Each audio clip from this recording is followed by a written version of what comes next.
Today I want to tell you about the best compact drone on the market, the DJI Spark. Alright, so let's talk about the new DJI Spark. You can see I put the channel initials on it, the Everyday Dad. I'm thinking about just calling it Teddy, putting another Y on there because I already have a sticker, but we'll see. So the new Spark is a quadcopter from DJI. It costs $499 for the base model, that's what I have, or $699 for the Fly More combo. That comes with the controller, the extra battery, a charging port, a carrying case, and some other goodies that you'll have to decide if you want those over just the base model. The Spark has a 1080p camera that does 12 megapixel photos. It's a very similar sensor to what the Mavic Pro has. Its camera is stabilized by a 2-axis gimbal. It stabilizes the rotation and the up and down. It does not stabilize left to right, but there's a little bit of vibration dampening in there, and the footage is very stable. It is a GPS quadcopter. It has GPS and GLONASS sensors on board. That gives it a very stable and steady GPS connection for really stable flight. You can control it with your smartphone or the controller I talked about earlier. The controller does not come with the base model. It gets roughly a 16-minute flight time. That's what DJI said. Normally I find myself between 12 and 14 minutes each flight. You can see here the SD card slot. It's right there. One of the nice things about the Spark is that you can charge the battery straight from the quadcopter. So back here you'll see a micro USB port, and you just plug it in, plug it straight into the wall, it'll charge the battery. Unlike the Mavic, you don't have to use the separate charging port. You can charge it straight from the drone, which is pretty awesome for convenience. And that's really, you'll see that theme across the entire video is, if I could describe the DJI Spark in one word, it would be convenience. It is the most convenient drone I have ever used. It's got a host of sensors that help it out. You can see right here is the new DJI 3D sensor. It's supposed to help it monitor and detect obstacles while it's flying. And it also has sensors here on the bottom. So for this tiny drone, it has a lot of capability for smart type flight. You can also see on the bottom here, these lights indicate different things as you're using it. And we'll see more about that when we start using the quadcopter, but it makes it so easy, again, convenience. It makes it so easy to use this quadcopter when you don't have to check your phone. You don't have to check an app or the controller. You can see what it's doing just by these lights. So these two front lights, when you're using active track and it's locked onto you, they'll hold green. So they'll just stay a steady green. So all you have to do is look up, oh, it's green, it's still locked onto me. When these are flashing different colors, it could mean low battery, that it's Wi-Fi searching for the app. This will change color depending on when you're using the gesture control, and it's just so awesome, so convenient. These features are really great. So the Spark has 5 separate intelligent flight functions. Active track. Now for active track, that's where the drone will actually track you while you're running, you're biking. I've even gotten it to track my motorcycle. And it's really one of the main reasons why I bought this drone, is that its active track capability is fantastic. If you've seen my video on the active track comparison or my video on the obstacle avoidance capability, you'll see that while the Spark is not perfect, there are some issues with it, the active track is not one of them. It also has what DJI calls tripod mode. That's where it slows down your flight, makes everything, I don't want to say sluggish, but very smooth. So it's like having a camera on a tripod, and you can get some very cinematic looking shots with it, or some just very epic reveal shots, or just a lot of really great shots. The tripod mode is one of my favorites. It makes it crazy stable. Next, we've got one of the more fun features of the DJI Spark, the quick shots. Now what quick shots are just a quick 10 to 30 second video that the Spark will do some kind of maneuver while filming you. It's got helix, circle, which is really a fancy word for orbit, rocket,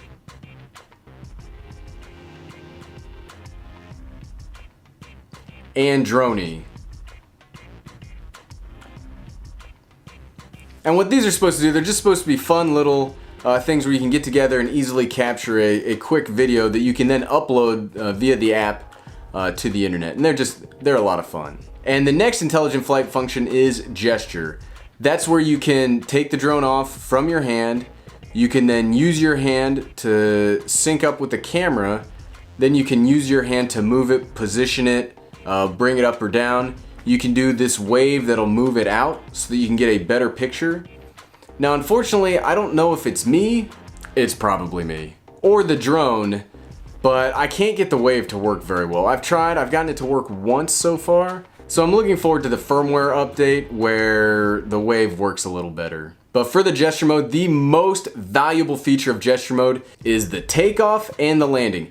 You can take this drone off with just your hand and you can land it in your hand. Now that may not sound like that mind-blowing, but if you consider the Mavic, when you land it on the ground, you always have to make sure you've got a flat, clear, stable surface so you don't get like a whole bunch of dirt or dust sucked into the intake. This, you don't have to worry about it. You can just, wherever you're at, it takes off from your hand and it lands in your hand. That just, I know I'm gushing about this drone, but if you haven't noticed, I'm a huge fan, but that hand takeoff and landing kind of changes the game with how a drone can be conveniently used. And the last feature is tap fly. That's where when you're flying the drone, you'll have the app up, you can tap a spot on the camera and the drone will fly there. I haven't used that one too much. I like controlling it manually myself. Alright, so let's talk about the elephant in the room, and that's 4K. The Spark does not do 4K.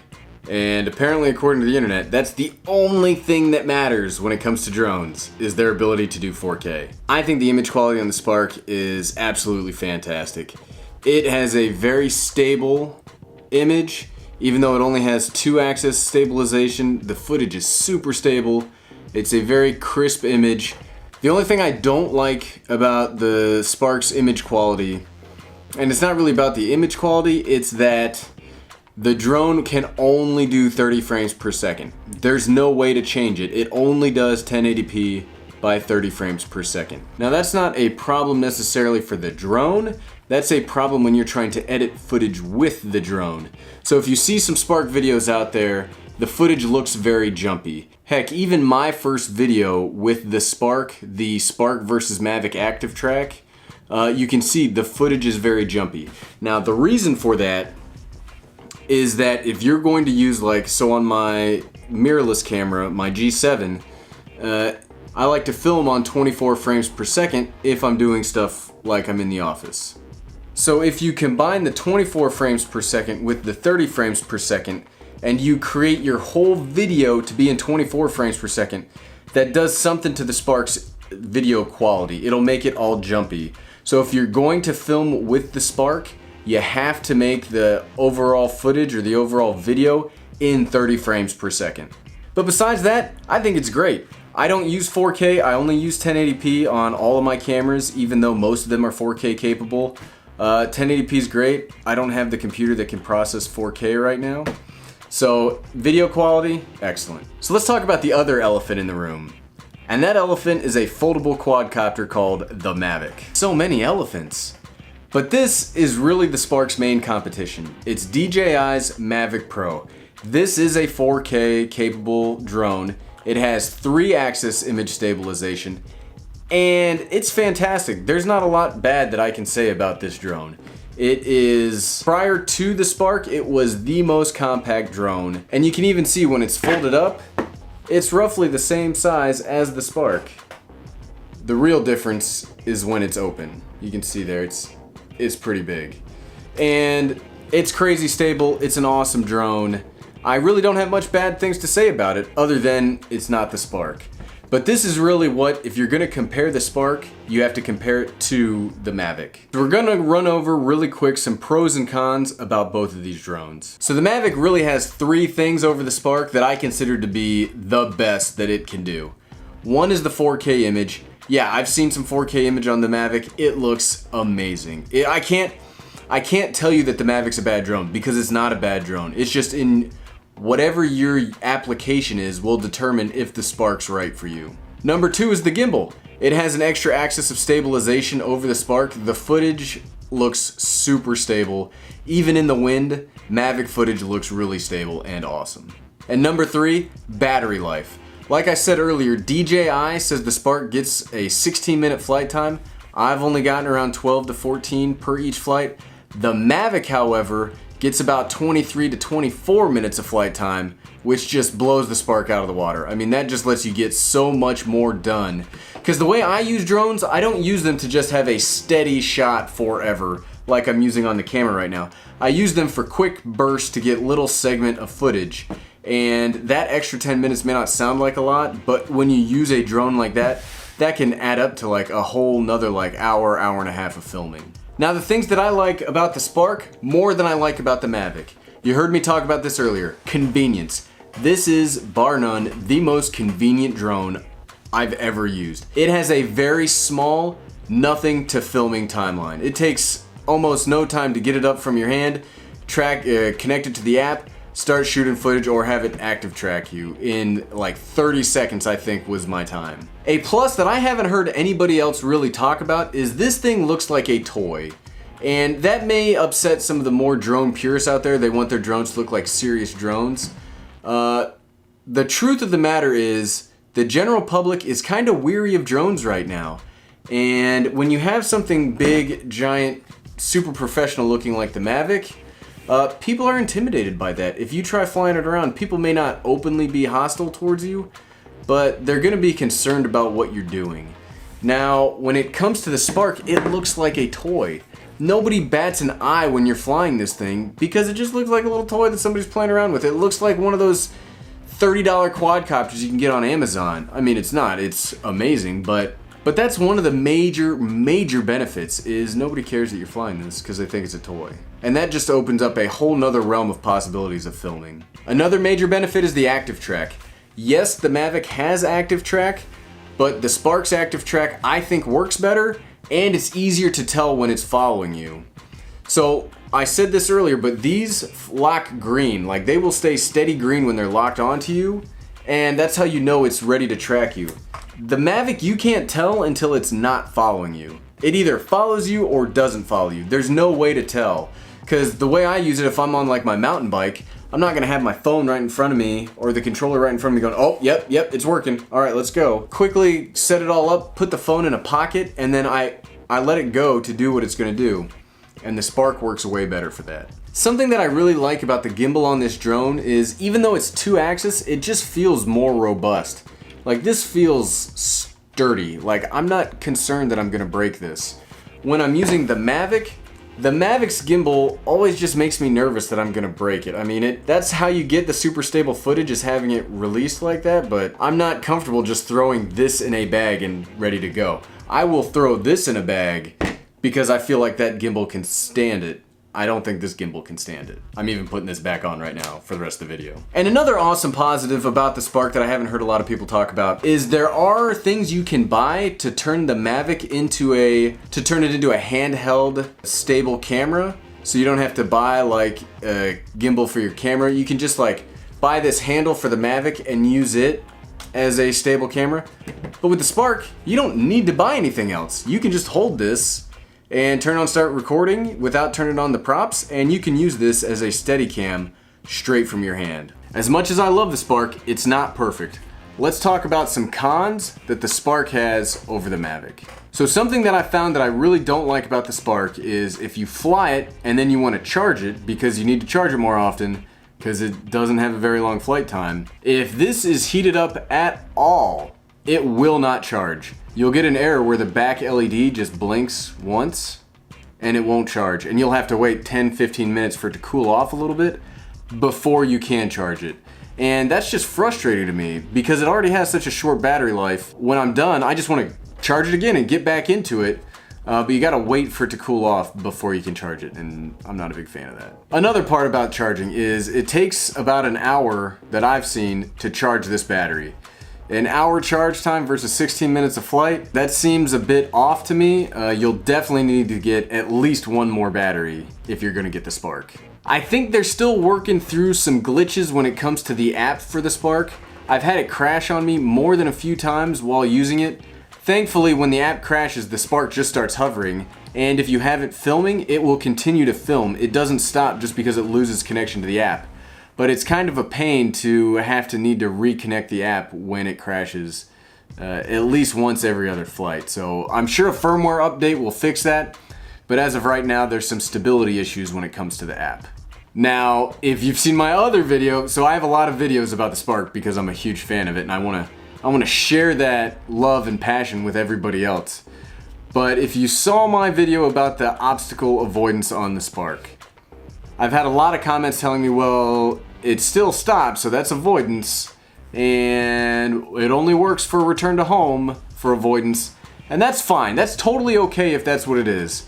I just think it needs to be better described. I think it just needs to be called something else. If it's going to be called obstacle avoidance, I think it should be called obstacle protection, because it protects you from obstacles. It comes up to the obstacle and stops, which is important. You don't want your Spark to wreck. Another positive I just realized talking about wrecks is this thing is super durable. I've crashed this 3 times with Active Track, like testing it, mainly making videos. But it continues to work. It even has cracks in the propellers, and it stays stable when I'm flying. So durability is a huge plus. Now, with all that talk, you'd think the Mavic would be totally perfect and much better than the Spark. But there are some things about the Mavic that I don't really like that much. So number 1, and the big one when it comes to the Mavic, yes, you can set the Mavic to Wi-Fi mode and control it with your smartphone and do all the stuff that you can supposedly do with the Spark with a better camera. In my testing, it's not that easy. The Wi-Fi and the app for the Mavic are terrible. Just terrible. Where the Spark, you can control it from almost up to a football field away. With the Mavic, I have to be like right next to it for the app to work. It's not very good with the phone. And I'd argue that's not what the Mavic is for. The Mavic is there to use the controller. Clearly that's what it's designed around. I think they added Wi-Fi just to be like hey, check out this cool thing we've got. Because it doesn't work well. Something else I don't like about the Mavic over the Spark is it takes a lot longer to go from nothing to flying. So, like I said, this was the standard for convenient drones before the Spark, where you could fold it up, undo it, set it to fly, and it would fly relatively quickly. It took me almost 2 minutes to get this from nothing to flying, where it took me 30 seconds on the Spark. And that may not sound like a lot, but it is a lot when you're trying to just, get that footage and go. And the last con really for the Mavic, and we talked about this earlier, is this looks like a drone. This looks like a drone that people see all the horror stories about, and I'm not saying that people will freak out on you when you're filming with it, but it just makes, they're just wary of you.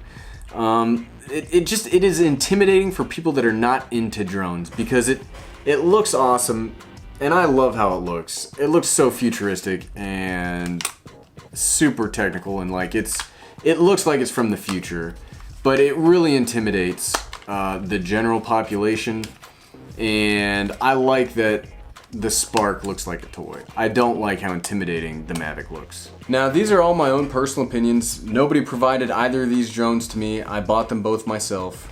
I've really been deciding which I'm gonna keep, because I only need one drone. I'm not a professional drone pilot. This is a hobby of mine.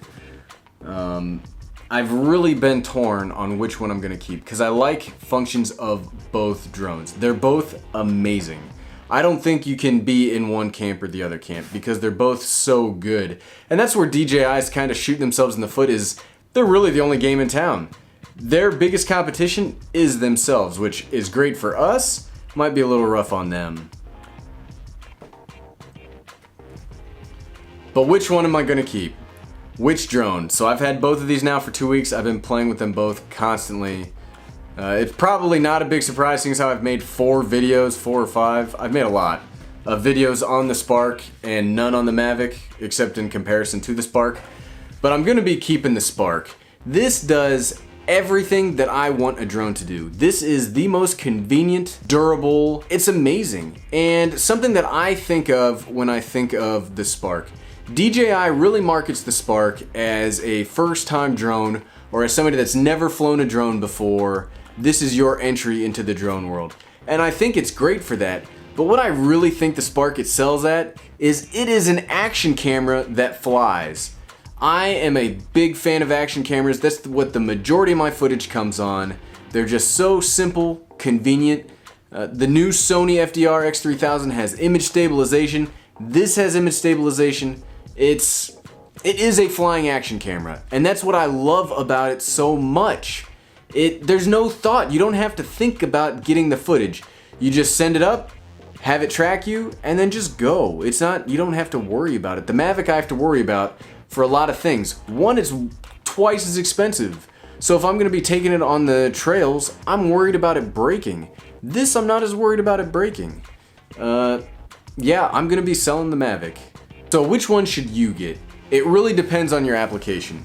If you're a YouTuber or you just create videos for your family or just fun, you gotta get the Spark. The Spark trumps the Mavic in every aspect of a hobbyist that they could use. It really does. It is amazing. Now, if you're a professional and you need that little bit of control over your photos, you need manual mode, you need the 4K image quality, well then you have to go with the Mavic. The Spark just can't do those things. So if you need 4K, get both. If you don't need 4K, just get the Spark. Well, hey, thanks for joining me today. I'm really a big fan of these drones, and I hope I'm able to share with you what I've learned about them and help you make your decision in purchasing them. If you like learning things, whether it be drones, motorcycles, 3D printing, all sorts of stuff, click that subscribe button down below. And once you click that subscribe button, click the bell notification icon right next to it to ensure that you get all the future updates from my channel. If you don't know, YouTube changed their algorithm where if you don't have that bell checked, you may not get all the updates from the channels you're subscribed to. So hey, I'm the Everyday Dad. If I can figure out which of these drones is awesome, spoiler, they both are, but which one I'm gonna keep, you can figure it out. Thanks for watching.